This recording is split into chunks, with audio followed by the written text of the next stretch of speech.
What a way to make a review with a hoodie. I'm sorry that I'm not used to wear these kind of things, but since I saw Death Wish and our main protagonist is always wearing a hoodie, I think it will be fun to make a review like this. Even though, personally, I don't like wearing hoodies, and I have a little bit of a phobia of seeing people with hoodies because they are, well, suspicious in a way. Even when you wear hoodies when it's raining or it's by snow, it doesn't matter. I got this feeling. But, okay. I saw the movie Death Wish. When I saw the trailer, this movie, it smelled good news and bad news for me. The good news is that it stars Bruce Willis.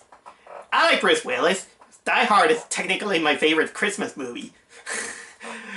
And, well, Bruce Willis, I think he's a decent actor, even in movies that he's not been doing well.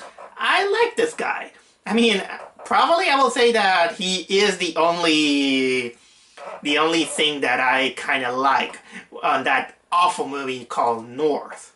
So I'm a little bit forgiving on that guy. Although I never saw so many of his movies. I mean, I didn't see his Die Hard 3 and so on, so I don't have much opinion about it. But still, being a decent actor, I said, okay, I'll give this movie a chance. But then came the bad news. The bad news is the director, Eli Roth. I don't hate Eli Roth, but most of his movies, it's something of a complicated relationship.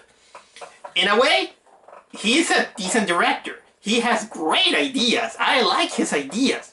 But when you put him on camera, there are some things that he goes a little bit one and beyond.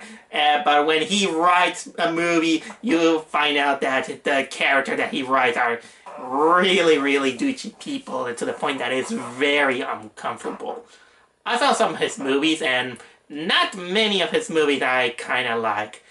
I don't like Hostel, just in case. I'm watching you, Michael. I'm watching you. You are the one who showed me that movie, and I dislike it. And a few years ago, the last Eli Roth movie I saw is The Green Inferno, which was one of the worst movies I have seen because it has a lot of douchiness on that movie. But the point is that Eli Roth has the great ideas, but I don't know, the poor guy, don't let him write any of these movies. So going into Death Wish, I was thinking that, okay, maybe Bruce Willis will gonna give me a good time. Or Bruce is gonna be ruined by Eli Roth. In this case, because I never knew that the movie of Death Wish was based on a movie, and then it is a remake of an old movie that takes place at I don't know in what age, but with another actor or the name, it kind of escaped out of my head. You know what? I'll put it here and I'll tell you which one it is. But so as you can see, I went to see Death Wish blind. I don't know about the controversy. I don't know about the movie that came out before that. I don't know the remake. So let's say that I'm just I'm having a millennial point of view on watching this film without knowing about this prior stuff. And the result is that I just came out with this movie okay. I've been seeing other reviewers lambasting this movie, saying that it sucks, it's pretty bad and all this stuff, or sometimes they say that they missed the point. Maybe. I think I am the guy who is missing the point, because I just thought that this movie was just okay. But maybe I can see why. Maybe it's that, considering the other lousy Bruce Willis movies, or else the also lousy Eli Roth films, I pretty much think that this has got a little bit of a step up compared to, well, The Green Inferno. So what is technically Death Wish? It's just a vigilante revenge movie. Bruce Willis plays a surgeon who goes on revenge, who is on a revenge quest to seek the thugs who broke into his house where his wife and daughter were there. The wife is killed and the daughter is put in a coma. And well, that's pretty much it. If you're not into this kind of violent movies in which it's just about revenge, you're not gonna like this movie. And yet, the plot is very formulaic, and sometimes I think that most people who have seen lots of these kind of movies, they will be easily fall for the trap by saying that, oh, seen this film, seen it, this movie sucks. And well, I know that is a valid point, but sometimes you have to play a little bit less harsh, because the more movies are made, it's obviously that you're gonna see very similar movies on the way. So let's talk about it. The acting is as serviceable as serviceable as it is. It's not great. I saw Bruce Willis on better movies, but but many people think that they're a little bit on the wooden acting. But I prefer a little bit of a wooden acting than very wooden acting, and also have bad acting, let's say. And none of these people are bad actors. I mean, we're talking about Bruce Willis, who maybe because the script says so, probably because of his age, he doesn't feel like he has to act like he is back on doing Die Hard. But yeah, I could see that. There's also what was it? Vincent D'Onofrio playing his brother. Although he's just there, and he tried to be a little bit between the conscious of Bruce Willis, but not much, I'll say. But we also have Dean Norris, and what was it? What was the act? What was it? Kimberly Elise playing detectives, and really bumbling detectives, I'll say. I don't, it's a typical revenge movie in which you say that, yeah, some guy have his wife killed, and then the police are incompetent, so he decides to take matters in his own hands. And so technically, yeah, it is a vigilante movie in which Bruce Willis, he decides to go all out, then train him for himself because the police they're not doing the justice that he wants. And now that I think of it, this is a movie of vigilante.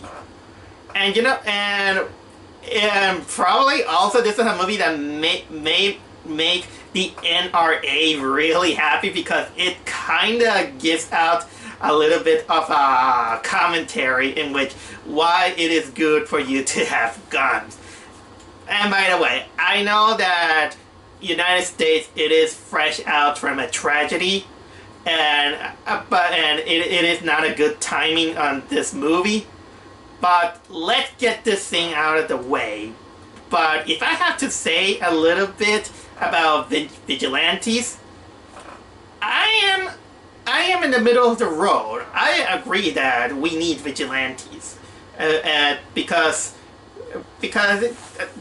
well, here's a true story. Do you know that some vigilantes save our lives? True story. I was in Ecuador, and it was nighttime. I couldn't sleep, and I was there mingling on the computer, and then I just began to hear some boom, boom, boom, boom, boom, people screaming or something like that, and someone was banging the iron doors of our house. And what happened is that after a while, they captured a criminal he climbed out on our two-story house and wanted to break into our house. But we were lucky that some people who were playing vigilantes. They were roaming around the house because they were also being burglarized by these kind of criminals. So they were doing a little bit of justice on their own. They were roaming around, and they find a guy, and they banged the door. So my mother, my father, and my sister, we wake up, and by the way, yes, they captured the guy. They captured the guy, called the police, and they sent him on the way. So in a way, I agree that we need vigilantes. Not necessarily guns, I'll say. Although I'm not also against guns. This is a little bit at the middle of the road. Okay, I'm deviating this kind of story because when we're talking about Death Wish, because technically this movie kind of wanted to play smart, and even though it didn't felt like it was that kind of movie.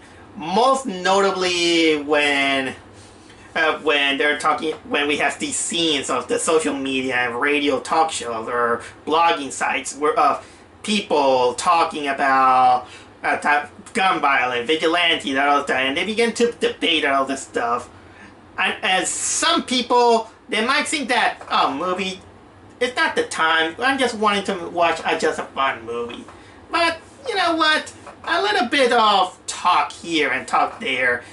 I could agree that it emphasizes the environment that the movie takes place. Although it's kind of a little bit weird that in a world where you have cameras and all this stuff, Bruce Willis probably is really, really lucky enough that no one sees his face, and even recordings. Because seriously, he's not wearing a mask. He's just there with the hood and all this stuff. Although I do like the nickname that he gets, Grim Reaper. And speaking of lucky, there were some instances in which he could have died easily, but he is probably one of the luckiest son of a bitches I could ever see. I mean, here's a little bit of a spoiler, but I have to talk about it because there is this scene that is so cartoonishly lucky that I just couldn't believe how lucky it is. I mean, he was confronting one of the bad guys, and the bad guy managed to fake him out and drop him on the floor, but Bruce Willis, during his fall, he was lucky that he knocked down a shelf, a high shelf, and there was this bowling ball there, and the villain, the bad guy, he was about to kill Bruce Willis, and by some miracle, that bowling ball just falls flat on his face. Bam!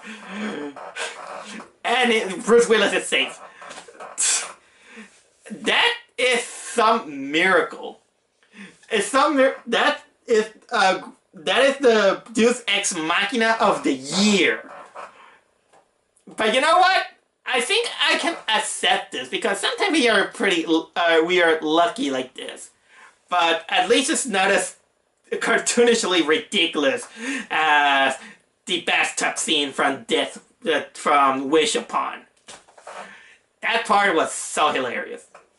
Well, the editing is also not very special. So it's just, again, a typical movie with their own editing.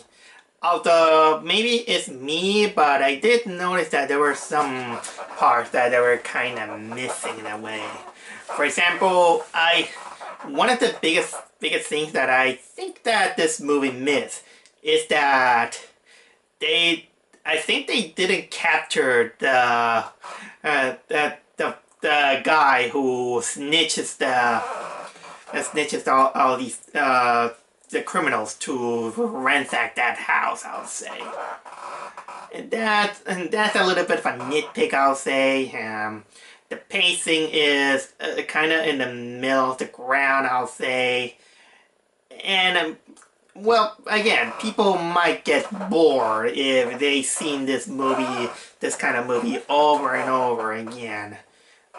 And, well, I will say that to conclude this is that probably I'm not the correct guy to give a really historical proper review on a movie called Death Wish, because again, I haven't read the book, I haven't seen the original film, and when it's about the social commentary out of it, I agree that it's a little bit shoehorned in and into the movie to give it a little bit of some kind of environment that we live on, but doesn't take advantage to go for it since it goes nowhere. I think that it could alienate some pretty much the professional snobbish people. I'm not that kind of guy. It's just me watching this film, going blind about all those things. I'm neutral to all these kind of things, and I just came out, well, highly amused, but not I don't think that I was disappointed or angry about it. If you want to talk about disappointment, then you should watch it. That Winchester movie that I really, really was disappointed. So, considering that I've seen worse movies, I don't think that this remake of Death Wish is kind of my distaste. I don't recommend it to people who are sensitive to violence, especially since this movie kind of promotes the reason why people should have the right to buy a gun in order to defend themselves from these kind of crooks. But again, this is a very, very sensible and very hard debate that I am always neutral on that. I always saying that it is the responsibility of the person to do what they must. And if they can't use a gun properly, it is the same as an idiot who runs around with the scissors. And, well, that's all I have to say. Death Wish, if you want it, check it out. If you don't, not. It's just that. A little bit of a step up for Eli Roth, but you know what, Eli Roth, keep on making bad movies, because honestly, when you go bad like Green Inferno, at least it gave me something very amusing to talk. And unfortunately, Death Wish is not that one.